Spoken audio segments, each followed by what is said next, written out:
오늘 증거할 말씀입니다. 아모스서 4장 6절에서 13절 말씀입니다.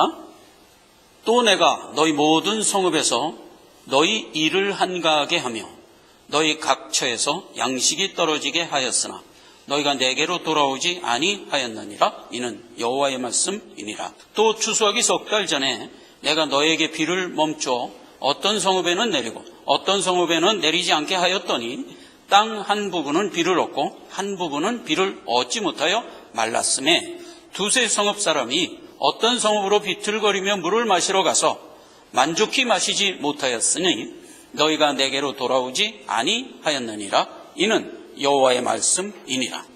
내가 풍겨와 깐부기 재앙으로 너희를 쳤으며 팥종이로 너희의 많은 동산과 포도원과 무화과나무와 감람나무를 다 먹게 하였으나 너희가 내게로 돌아오지 아니하였느니라. 이는 여호와의 말씀이니라. 내가 너희 중에 연병이 임하게 하기를 애굽에서 한 것처럼 하였으며 칼로 너희 청년을 죽였으며 너희 말들을 노력하게 하였으며 너희 진의 악취로 코를 찌르게 하였으나 너희가 내게로 돌아오지 아니하였느니라. 이는 여호와의 말씀이니라. 내가 너희 중에 성읍을 무너뜨리기를 하나님 내가 소돔과 고모라를 무너뜨린 것 같이 하였으므로 너희가 불붙는 가운데 빼낸 나무 조각같이 되었으나 너희가 내게로 돌아오지 아니하였느니라. 이는 여호와의 말씀이니라. 12절. 그러므로 이스라엘아, 내가 이와 같이 네게 행하리라. 내가 이것을 네게 행하리니 이스라엘아, 네 하나님 만나기를 예비하라. 대저 산들을 지으며 바람을 창조하며 자기 뜻을 사람에게 보이며 아침을 어둡게 하며 땅의 높은 데를 밟는 자는 그 이름이 만군의 여호와 하나님이니라. 아멘. 환난 날에 여호와를 찾으라. 지난 주일에는 신년 하례 예배로 한 주간을 건너뛰었어요. 그리고 다시 아모스로 왔는데 아모스서를 지금까지 살펴보면서 우리가 어느 부분에 와 있는지를 다시 한번 정돈합시다. 이스라엘 백성들이 세속화돼서 신앙을 잃고 헤맬 때 하나님께서 아모스 선지자를 세워서 북이스라엘에 보내주셨어요. 근데 아모스는 유다 사람이라고 그랬어요. 그러면 북이스라엘은 유다 입장에서는 원수의 나라예요. 그러니까 요즘으로 말하면 어떤 선지자를 북한에 보내준 거야. 이런 식이에요. 그래갖고 이제 여러 경로를 통해서 하나님의 구원의 진리의 도의 말씀을 설파해 주셨어요. 그리고 너희가 계속 죄 중에 있는 한 내가 너희를 심판하리라. 원래 믿는 자에게는 심판이라는 단어가 어울리질 않아요. 심판은 이제 하나님이 재림하여 세상 끝장낼 때 쓰는 용어거든요. 징벌 이래야 맞아요. 그래서 이제 세 번의 징벌을 백성들에게 할 건데 그 첫 번째 징벌을 아모스서 3장에서 이미 살펴봤어요. 상하궁 사이에 연락과 향락에 빠져 있는 것을 하나님이 그 상하궁을 꺾으면서 꺾는 가운데 내 백성은 건져냈다 하는 징벌의 모습을 1차로 보여줬어요. 그 다음에 2차 징벌로 지난 시간에는 필책 부분을 우리가 살펴본 거예요. 바산의 암소들아 들으라 하면서 그 질책의 말씀은 어떤 의미에서 교훈이죠. 어떤 교훈을 그때 줬나요? 너희들이 무자비하고 무식하다.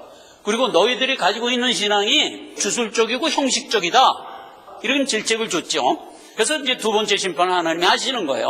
그래서 심판의 내용을 오늘 살펴보고자 하는 거예요. 그리고 이제 이 징벌이 끝나면 3차 징벌로 또 들어가는데 아모스서 5장에서 7장 사이에 있어요. 이런 챕터 가운데 오늘 두 번째 징벌의 내용으로 들어온 겁니다.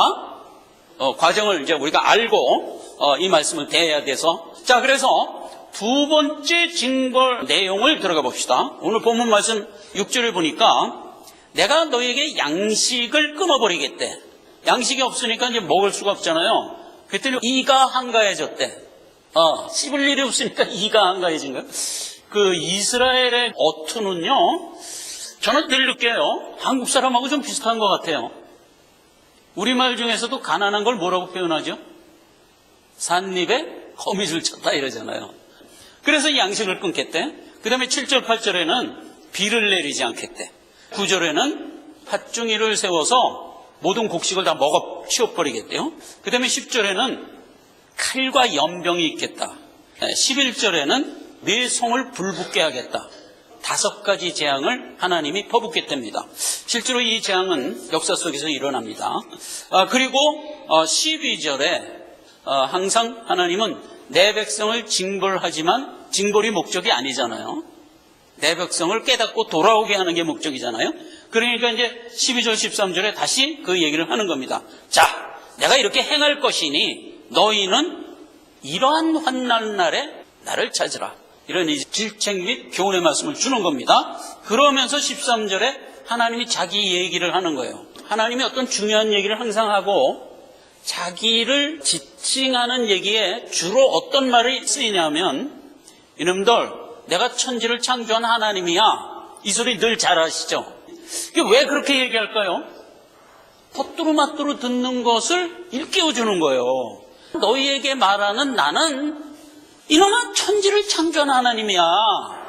그러니까 좀 정신 좀 차리고 들어, 이 소리잖아요. 그러니까 여기서도 동일해요. 13절에 산들을 지으며 바람을 창조하며 자기 뜻을 사람에게 보이고자 하며 아침을 어둡게 하고 땅의 높은 데를 밝기도 하고 하는 자야 내가, 이 말이 있잖아요. 내 백성에게 어떤 임팩트를 계속 가하면서 너희를 이끌어가는 자기를 또 이렇게 소개하는 겁니다. 이렇게 된 얘기가 오늘 본문 말씀이에요. 자, 그럼 보세요. 5가지 재앙. 양식 끊고 비 안 내리고 밭중이가 와서 그나마 소득생긴 거 다 먹어 치워버리고 병이 돌고 불 붙는 성이 된다. 이 5가지예요. 양식, 비, 팥중이가 와서 모든 곡식을 먹었다 하는 것은 의도적으로 우리에게 가하는 어떤 징벌의 모습이에요. 그런데 연병이 돌고 칼이 오고 불타는 성이 오겠다 하는 것은 이거는 자연재해예요.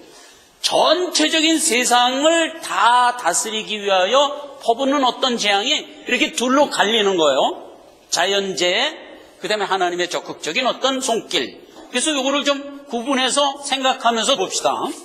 양식을 끊겠다 하면 기근이 생겨서 우리 먹을 양식이 없다 하는 것으로 구약에서는 내내 모형을 담아줬지만 원래 내용은 뭐예요? 말씀을 제하여 버리겠다, 이런 뜻이에요. 그러니까 믿는 자에게 말씀이 실종되는 것 이상 더 큰 징벌은 없어요. 아모스서 8장에 너희가 양식이 없어 기갈이하니요 지식이 없어 기갈이라, 즉 말씀이 없어 기갈이라. 사사기 55장에는 너희가 어찌 양식 아닌 것을 위하여 은을 달아주냐, 너희는 마땅히 내 말씀을 청종하라, 이렇게 이어지는 거잖아요. 너희가 만약 내 말씀을 청종하면 너희 삶에 좋은 것이 생기리라, 이렇게 교훈할 때도 양식 그러면 그게 말씀이었어요. 요한복음 6장 51절은 예수님이 친히 얘기했죠. 하늘에서 영생의 양식을 너희에게 주리니 말씀이다, 이 말이에요. 그러니까 이제 양식을 끊겠다는 것은 신앙을 잃어버리고 세속화되는 되는 내 백성 중에는 말씀이 자꾸 사라지는 거야. 그게 하나님의 징벌이라는 것을 누가 깨달아야 돼요? 택한 자녀들이 깨달을 줄 알아야 된다, 이 말이에요. 가만히 있어. 이거 내가 신앙이 자꾸 여려지는구나, 정신 차리자 하면서 나와야 되잖아요. 근데 여기 본문 말씀은 뭐라고 되어 있어요? 그런데도 불구하고 내게로 돌아오지 않는도다, 이 말이에요.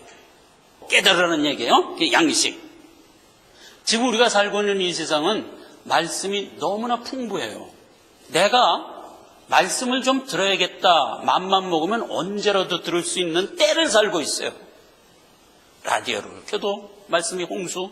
오늘 아침 제가 이제 교회 올 준비를 하면서 유튜브를 탁 켰는데 복음성가가 나오는 거야. 근데 이게 자막이 떠요. 그래서 이게 자막을 보니까 더 은혜가 되는 거야. 이런, 그냥 우리가 맘만 먹으면 언제라도 은혜를 받을 수 있어요.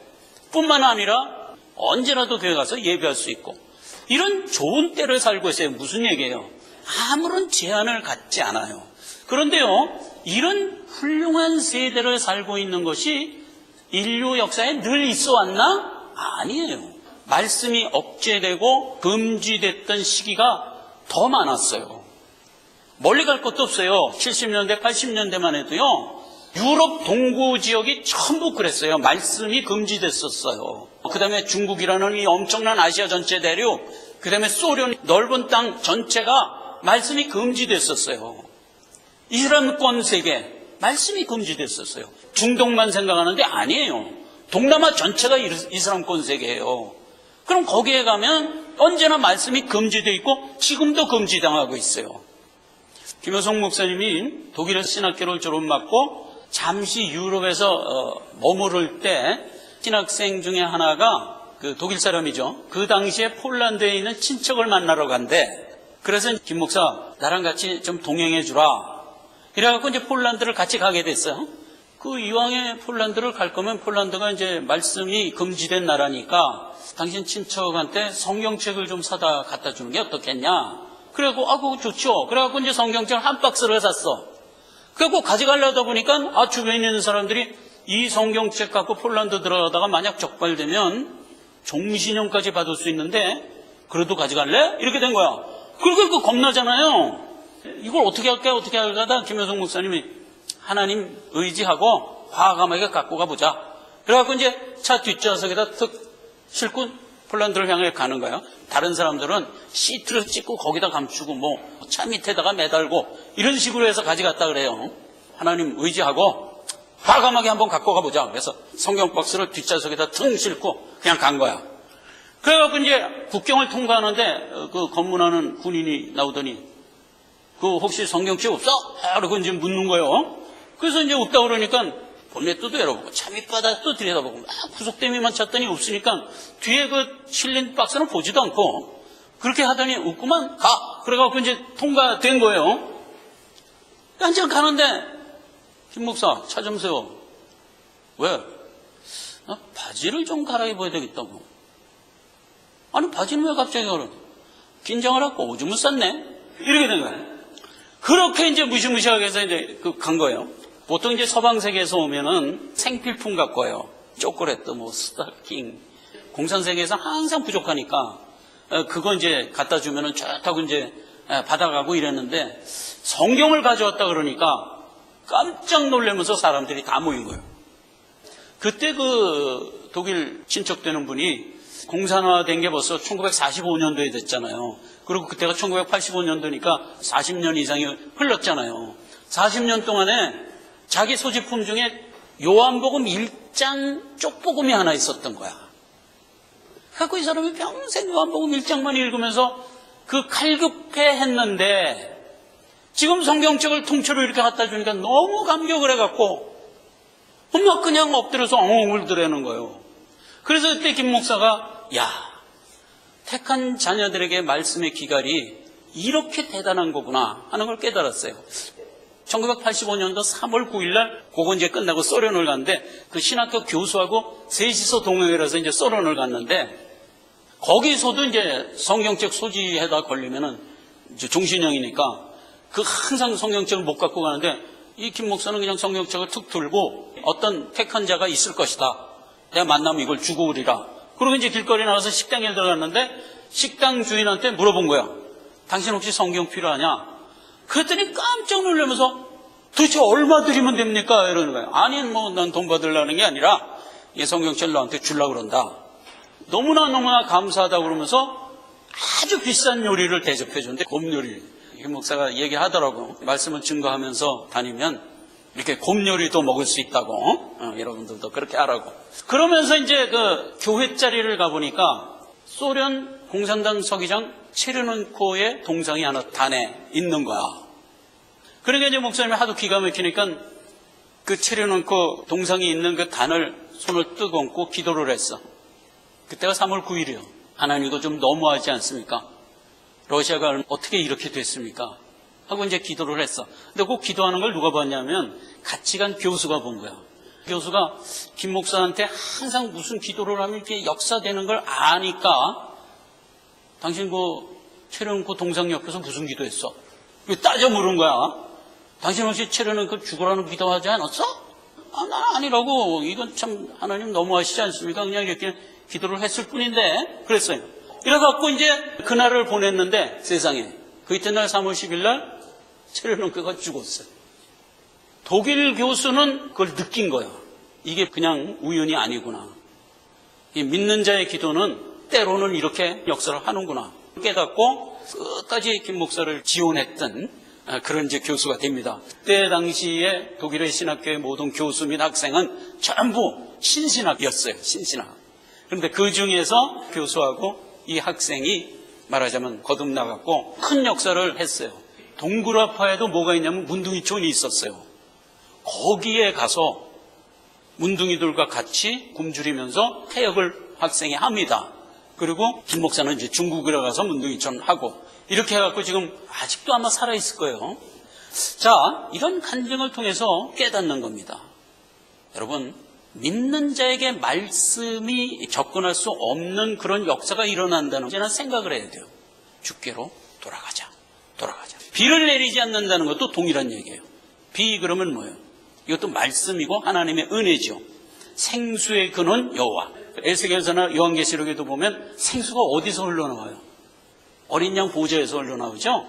그래서 언제나 생수 그러면 하나님의 은혜에 인도하시는 손길, 이렇게 이제 해석할 수 있는 거예요. 요한복음 7장 38절에는 나를 믿는 자는 너희 속에 생수의 강이 흘러넘치리라. 내 쪽으로부터 이렇게 흘러나오도록 돼 있는 거예요. 은혜 속에서 부족함 없이 갈 수 있도록 하나님이 이렇게 인도하신다 하는 게 비예요. 비. 그런데 이 비를 끊겠다, 하나님의 은혜의 손길을 거두겠다, 이런 뜻이죠. 예수님이 가버나움에서 큰 역사를 하면서 사역하고 자기 고향 나사렛으로 갔어요. 이게 누가복음 4장에 있는 얘기죠. 나사렛 사람들이 예수를 영접을 안 했어요. 왜 안 했죠? 아니, 저 사람 저거 요셉의 아들 아냐? 그 형제 야고보, 유다, 마리아, 그 형제를 우리가 다 아는데 지가 무슨 하나님의 아들이라고 그러면서 배척을 했어요. 그렇게 저들이 믿지 않으므로 예수께서 권능을 행할 수 없으시더라, 이렇게 돼 있잖아요. 안 믿으면 예수님은 권능 안 행하세요. 물론 하나님의 강권적인 능력으로 할 수 있지만 안 행하세요. 그러니까 여기서 비를 내리지 않는다, 은혜를 거둔다 하는 얘기는 뭐예요? 이미 너희가 지금 불신 가운데 빠졌다는 뜻이잖아요. 그러면 우리가 불신 가운데 빠져있는 한 은혜의 역사는 일어나지 않는다고요.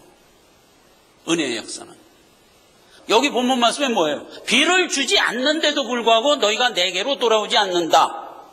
근데 나중에 하나님이 권하는 말씀이 뭐예요? 너희는 나 만날 준비를 하라. 이러한 현상이 있을 때 하나님이 은혜를 거두어 가시고 있구나. 더욱 주께로 나가야 될 때구나. 이렇게 느끼라는 거예요. 그렇게 뜨겁던 전 유럽이 지금 예수 믿는 사람 한 사람도 없어요. 그러한 불신의 물결이 계속 서진해갖고 같이 따라가죠. 미국에 오고 있고 그것이 한국에 가고 있고 계속 따라가요. 그래서 미국도의 대도시에 가면은 은혜가 없어요. 허드슨강에 가보면은 리버사이드 교회라고 엄청 큰 교회가 있어요.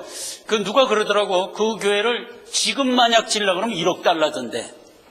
그렇게 엄청 큰 교회인데 그 교회가 1999년도에 미국 갔을 때 이미 문을 닫았더라고. 그래갖고 그 교회를 그 카운티에서 접수해갖고 문화행사하고 누구 결혼식하면 결혼식 하는 데나 대관해주고 하는 거로 벌써 변해 있더라고. 그래서 뉴욕 관광하면 거기가 코스야. 그 교회 들어가 보면 그냥 깜짝 놀래요. 너무나 장엄하게 잘 줘서. 교회가 문을 닫은 거예요. 왜 닫았을까? 성도가 없으니까 닫는 거예요. 그래서 은혜가 다 실종돼 가고 있어요. 우리가 다행히 시골에 사니까 아직 교회가 이렇게 살아있지. 대도시 가보세요. 백인 교회는 하나도 문 연 데가 없어요. 지금 그렇게 은혜가 실종돼 가고 있어요. 그러면 어떻게 하라는 얘기예요? 하나님이 지금 말세지 말에 징벌의 손길을 우리에게 주고 있구나. 깨닫자. 주께로 어소속히 더욱 나가자. 이러라는 얘기잖아요. 그렇죠? 비. 그 이외에 연병, 칼, 불붙는 성. 이게 자연재해예요.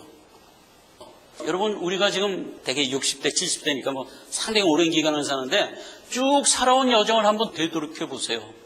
요즘 우리가 살고 있는 때가 훨씬 자연재해가 더 많은 거 느끼시죠?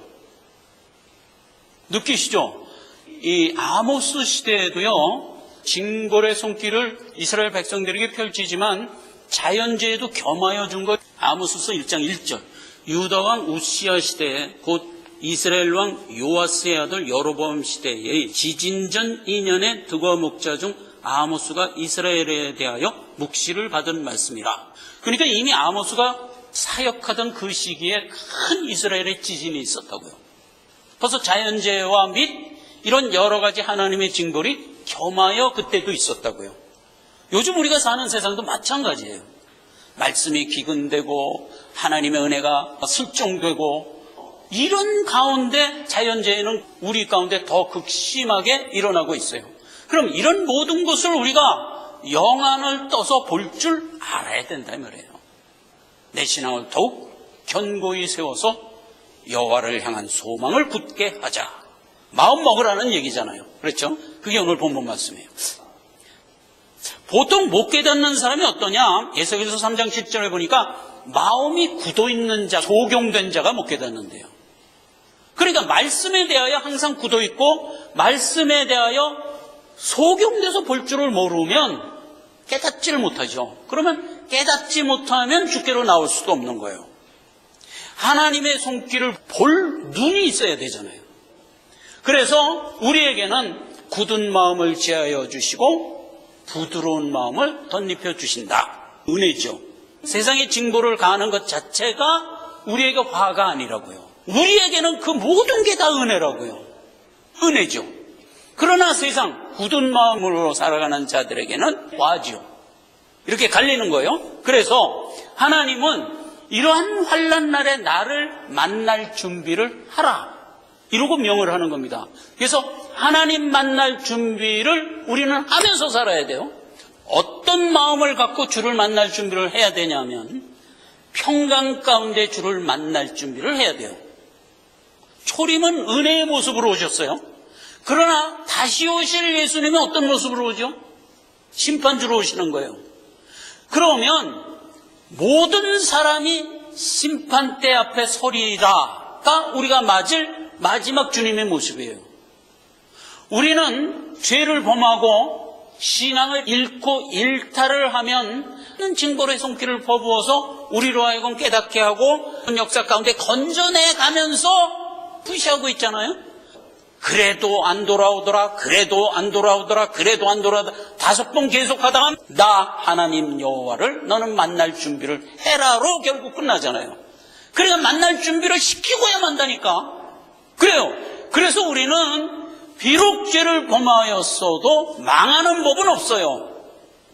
결국은 하나님의 건짐을 받아서 평강 가운데 주를 만날 준비를 하라. 즉 하나님의 은혜를 다시 소망으로 세워서 환난 때를 지내라. 이 얘기잖아요. 베드로서 3장 14절 그러므로 사랑하는 자들아 이것을 너희가 바라보나니 주 앞에서 점도 없고 흠도 없이 평강 가운데 나타나기를 힘쓰라. 그래서 우리는 주 만날 준비를 해야 돼요. 그래서 우리가 주 만날 준비를 하기 위해서는 하나님의 뜻대로 행해야 돼요. 근데 이 말이 굉장히 어려운 말이에요. 하나님의 뜻대로 행한다는 말, 이 말을 해석해보자 이 말이에요. 원래는 이 챕터까지 가야 되는데 시간이 됐으니까 이건 다음 시간에 하겠습니다. 기도하겠습니다. 아버지 하나님 은혜를 감사드립니다. 잘못된 신앙 가운데 징벌의 손길을 펼치면서 우리로 하여금 깨닫고 주께로 돌아올 수 있도록 인도하십니다. 이 은혜의 손길을 살아가면서 잃지 않도록 우리의 마음에 부드러운 마음을 덧입혀 주시옵소서. 예수님의 이름으로 기도했습니다. 아멘.